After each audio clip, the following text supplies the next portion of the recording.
She ran into the desert with nothing but heartbreak in her chest. Alone, rejected, forgotten. But someone was watching, and he called her by name. Welcome to Midnight Psalms, where forgotten souls find their voice in the dark. If you've ever felt invisible, stay. This story was written for you. The sand was burning beneath my feet, but the fire in my chest was worse. I had run from the only place I had shelter, escaping the cold glances and sharp words of a woman who once smiled at me. Now, I was just a shadow she wanted to erase. My name is Hagar. I was a servant, a foreigner, a woman used and then blamed. When I fled into the desert, I wasn't just running from Sarah. I was running from humiliation, from being treated like a mistake. Every step I took deeper into the wilderness felt like walking further away from any meaning, from any dignity. But somewhere in that endless silence, I didn't just lose myself. I was about to find something bigger than I ever imagined. I didn't plan to survive. I stopped beneath a scorching sky, letting my tears fall into the dust. Who would care if I died here? Who would even notice I was gone? The ache inside me wasn't just about hunger or thirst. It was the pain of being invisible. My womb carried a promise, a child I didn't ask for, the result of someone else's impatience and pain. I wasn't a mother yet, but I was already carrying the weight of rejection. I had no direction, no voice, no future. But then, something happened. The silence of the desert was broken, not by wind, not by footsteps, but by a voice that called me by name. Not slave, not servant, but Hagar. And in that moment, everything shifted. He found me by a spring of water in the wilderness. It wasn't a palace, it wasn't comfort, but it was life. I looked around, confused.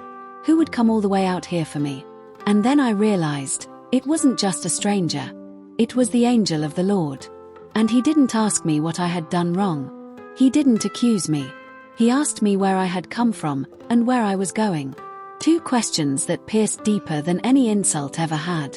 Because the truth was, I didn't know. I had come from pain, and I was going nowhere. But that encounter would write a new chapter in my story. The angel told me to return. Not because I was weak, but because I wasn't forgotten.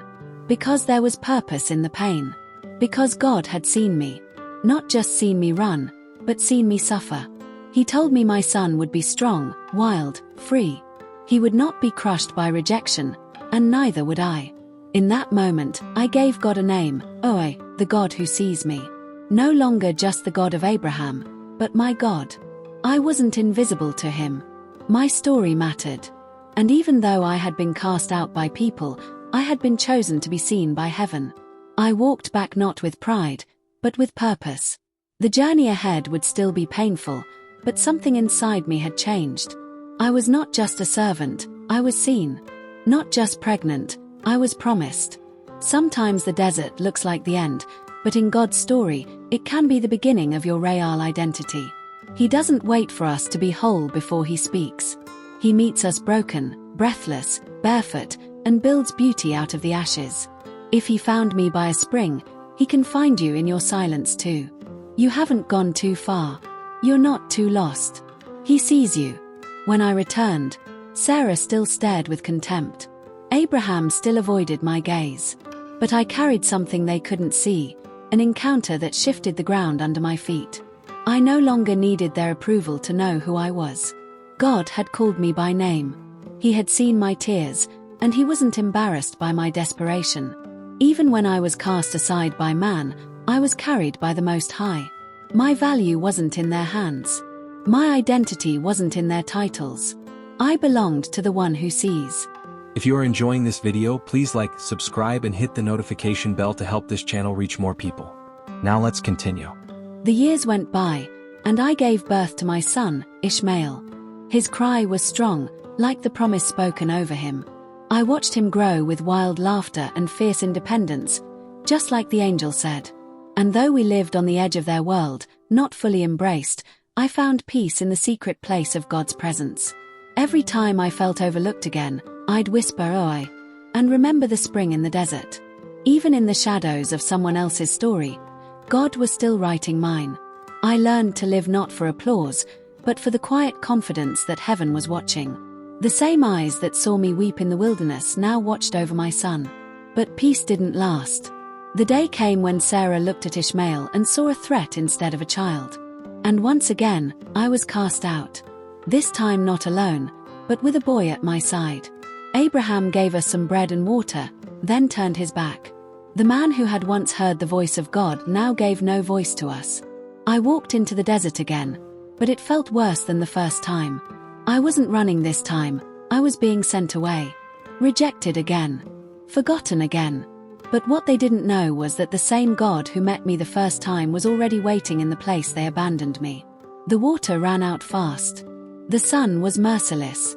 Ishmael cried, and I couldn't bear to see him suffer. I laid him under a bush and walked away, saying, I can't watch the boy die. I wept, loud and helpless. It wasn't just sorrow, it was a cry of defeat. How could God promise and then let this happen? How could a child with destiny be dying of thirst? But then, once again, a voice broke through the wilderness. The angel of God called from heaven, not to Abraham, not to Sarah, but to me. What troubles you, Hagar? Do not be afraid. God has heard the boy's cry. In that moment, my tears turned into clarity. I opened my eyes and saw what had been there all along, a well of water. Right beside us. Provision had always been near. I just couldn't see it through the pain. I ran and filled the skin with water and gave the boy a drink. I held him close and felt his strength return. God had not only heard me, but heard my son. The wilderness that was supposed to be our grave became the place of new beginnings. Again, the desert didn't destroy us, it revealed God's nearness. We didn't go back to Abraham. We didn't need to. God was with us. Ishmael grew strong, and we made a home in the wilderness. I found peace in being unseen by men but known by God. I wasn't a supporting character in someone else's legacy. I was chosen, called, cared for. The world may call you disposable, but heaven calls you beloved.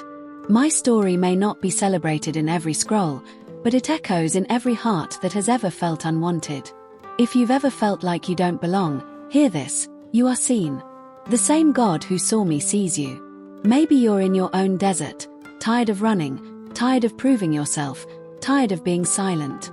But the silence isn't empty. Sometimes it's the very place where God whispers your name. You don't have to be perfect to be pursued. You don't have to have a title to be treasured.